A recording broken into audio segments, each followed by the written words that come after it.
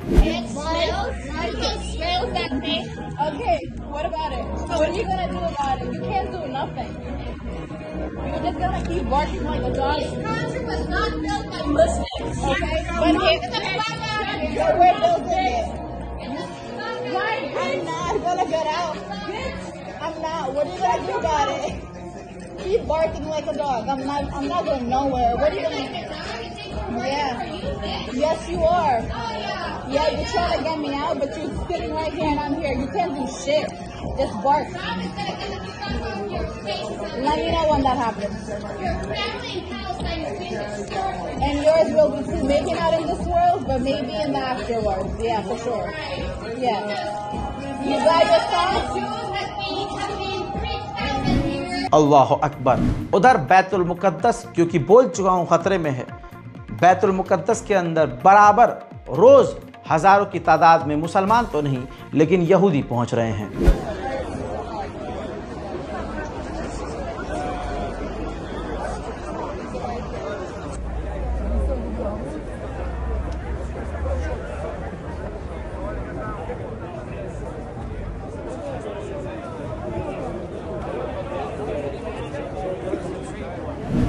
वहीं नेतन्याहू के spoke person ने कहा कि हम हमास को तबाह कर देंगे और अपने कैदियों को, इजरायलियों को जिंदा या मुर्दा वापस जरूर लेके आएंगे। इजराइल लगातार इस लेवल के हमले कर रहा है।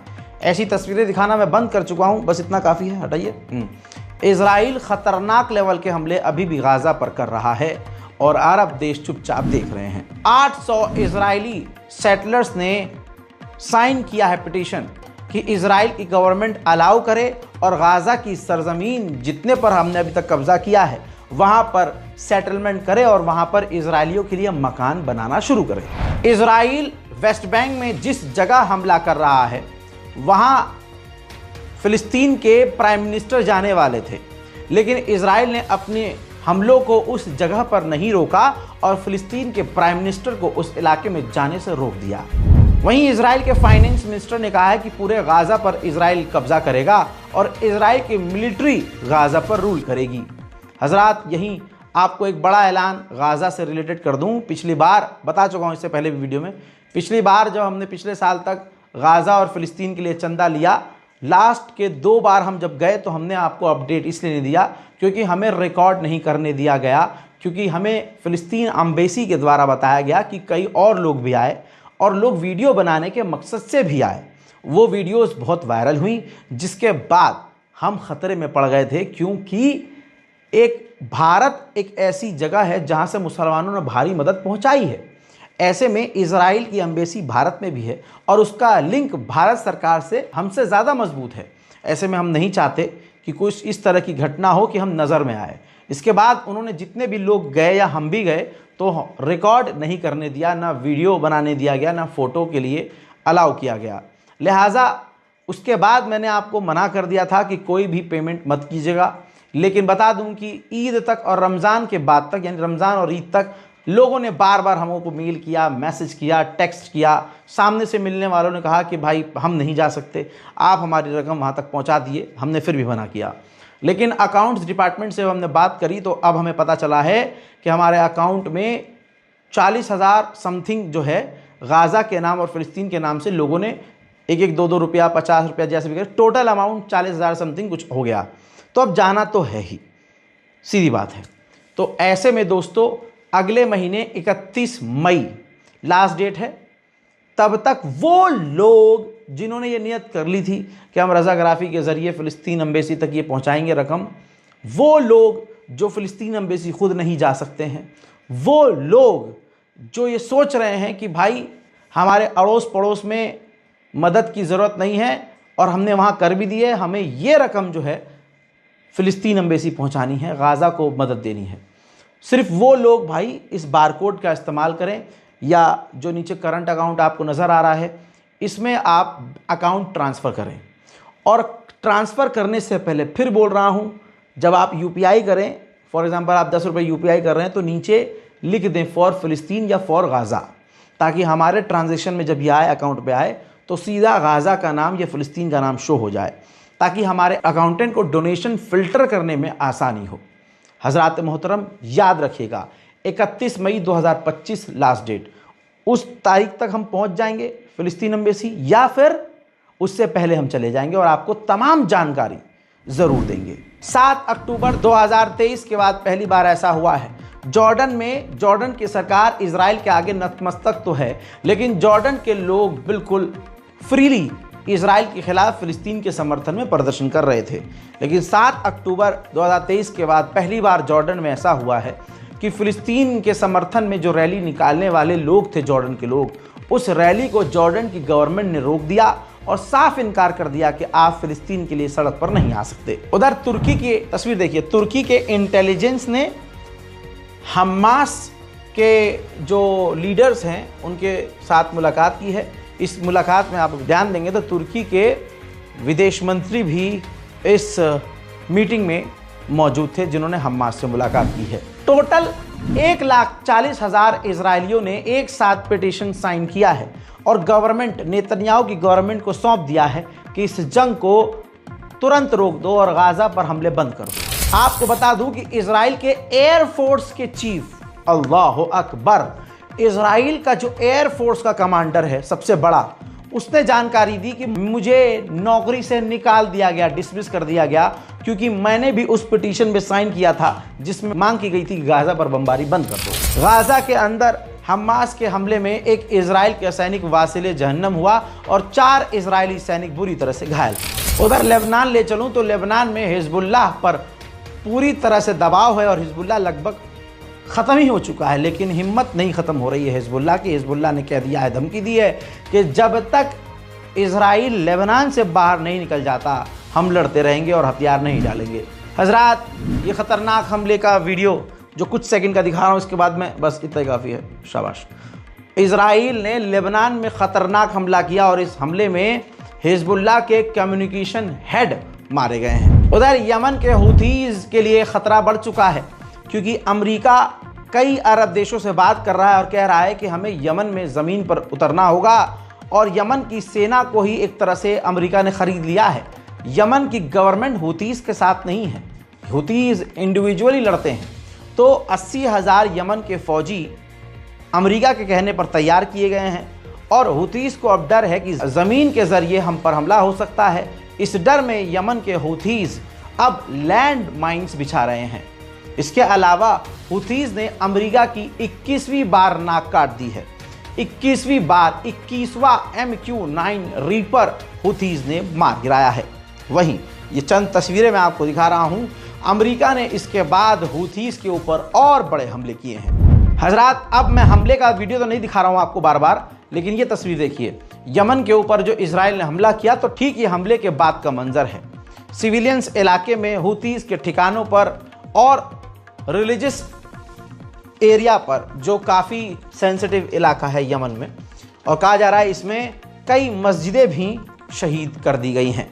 इजराइल के समर्थन में लगातार अमेरिका यमन पर हमले कर रहा है। अमेरिका यमन के ऊपर अपनी पूरी ताकत झोंक रहा है। अपने सबसे खतरनाक बमों का इस्तेमाल वो एयरक्राफ्ट कैरियर से कर रहा है। इसके लिए तस्वीर देखिए, ये देखिए इस तरह के खतरनाक बम। ये वीडियो खुद अमेरिका ने जारी किया है और दिखाया है कि हम कितने खतरनाक हथियारों से यमन के हूथीज़ पर हमलावर हैं। हजरात मोहतरम, फिलहाल के middle east special detail report में इतना ही। इस रिपोर्ट को शेयर कीजिए, दुआओं में याद रखिए और चैनल रज़ाग्राफी अनस्क्रिप्टेड को सब्सक्राइब ज़रूर कीजिए। जय हिंद।